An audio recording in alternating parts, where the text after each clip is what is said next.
Welcome to Shipping Solutions, Export Documentation and Compliance Software.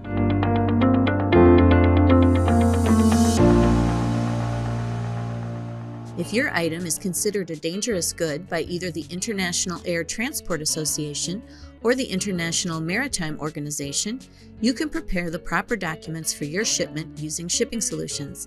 So let's get started. To save the most time when creating a dangerous goods shipment, start by going to the Databases tab and the Products screen. Find the product where you want to enter the dangerous goods information or click Add New Product. I'll give my product a product ID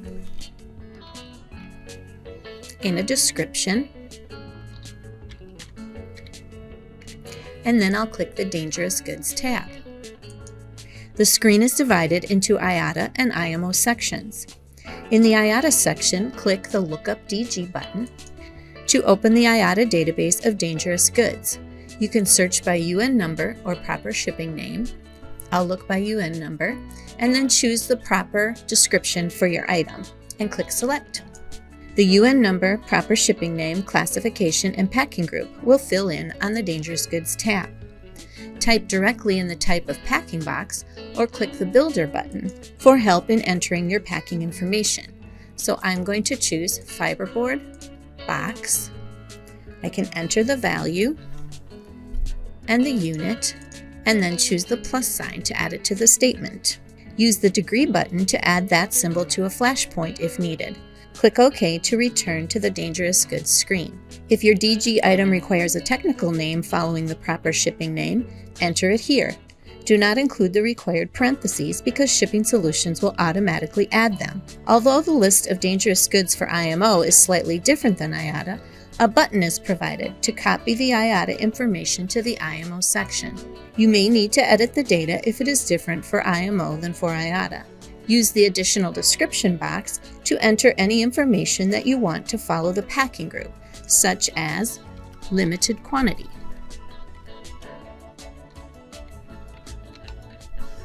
This information could include a flashpoint, so a degree button is provided to add that symbol. If you know the values, enter the net weight or volume, and gross weight or volume, and cubic meters. You can also import your product data, but that is covered in a separate video.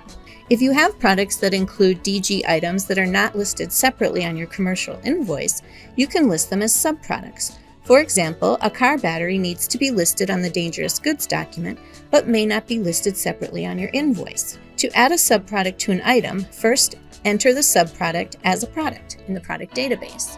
So if I go back to the first tab, you can see that I have a subproduct called car battery. Then go to the main product, which I have entered in here as vehicle 1 or an automobile. I go to the Dangerous Goods tab, click Manage Subproducts, and then on this screen I look for the car battery and click Add. The item will be copied to the lower grid showing that it is a subproduct to this product. Repeat the process for as many subproducts as needed. Click Close. The subproduct now appears at the bottom of the IATA section of the screen. You must enter the subproduct separately for IATA and IMO. Click Save and Close. Now that you have your dangerous goods information entered in the products database, you are ready to create a specific shipment. Go to the Easy Start tab, create your shipment by clicking the New button or by copying a previous shipment. Create your shipment as you normally do. So I'll enter some contacts information.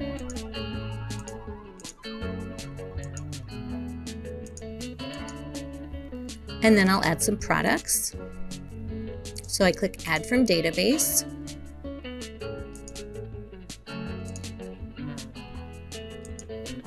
And I need to add a quantity. And then I'll click the Dangerous Goods tab. If you entered DG information for your products on the Databases tab, as we just did, the DG information will fill in. If not, click Lookup DG to search for your item in the IATA database of dangerous goods. Since your shipment is either an air or ocean shipment, but not both, you do not need to complete both the IATA and IMO sections of this screen. If this is an air shipment, enter the quantity here, and I'll do that for both products. Since this quantity could be different than the commercial invoice quantity, it is not copied from the Invoices tab. If you did not enter your type of packing information or technical name in the product database, you can enter it here if required. The Include on IATA checkbox will default to checked. If for some reason you do not want to include this item on your dangerous goods IATA document, uncheck the box. If this is an ocean shipment, I can click the Copy to IMO box to move the information down to the IMO section. Enter the IMO quantity here. Again, since this could be different than the commercial invoice quantity, it is not copied from the Invoices tab. If you did not enter your packing information, technical name, additional description, or weights in the product database, you can enter them here.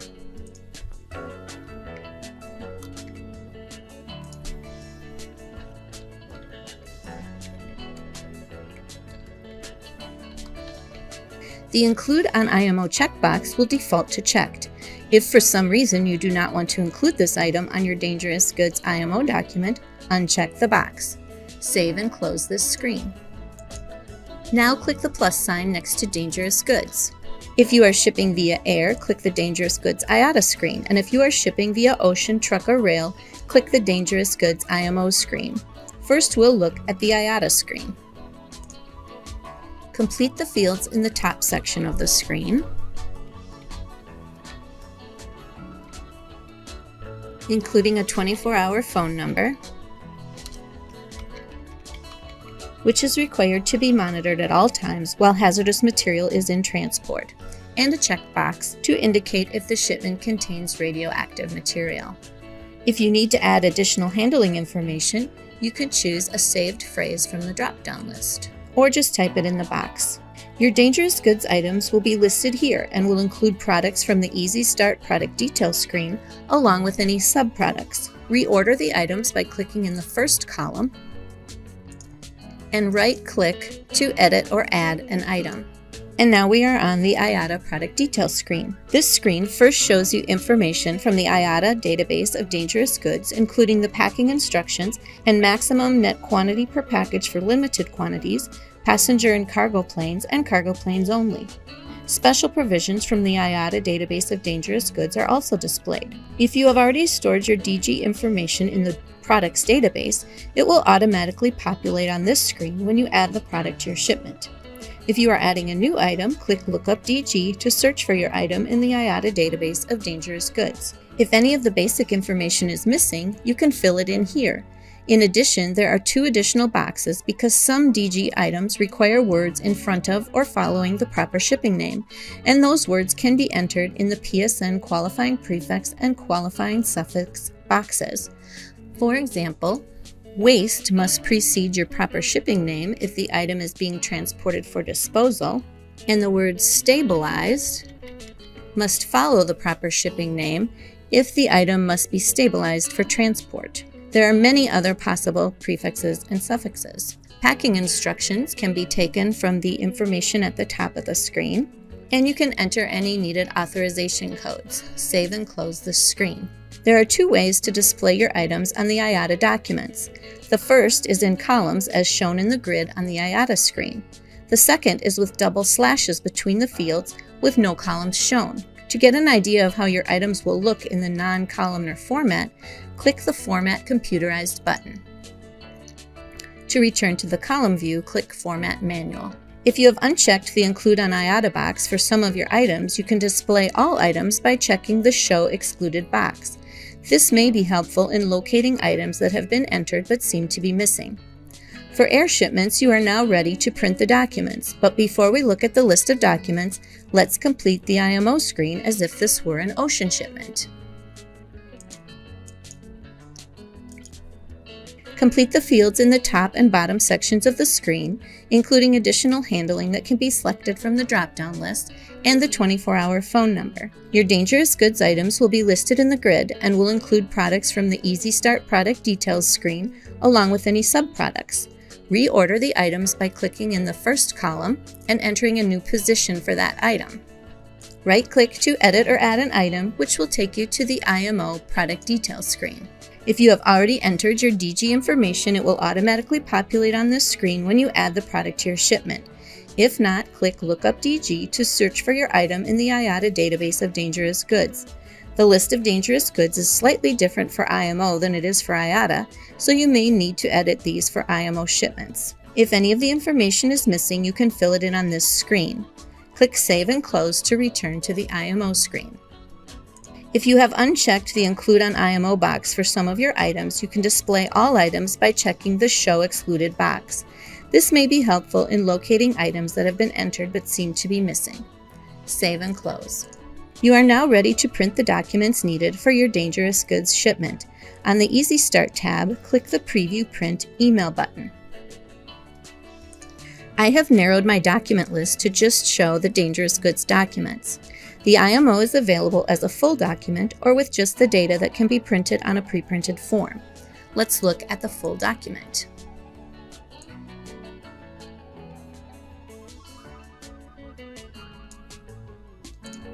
There are more choices with the IATA.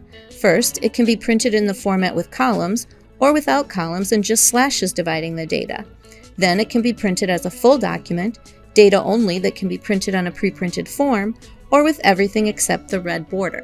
Let's look at the full IATA document.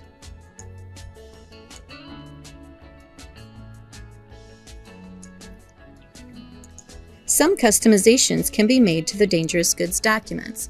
We'll close this screen, go to the Tools tab, open the Customize Documents tree, and find the dangerous goods document that you want to modify.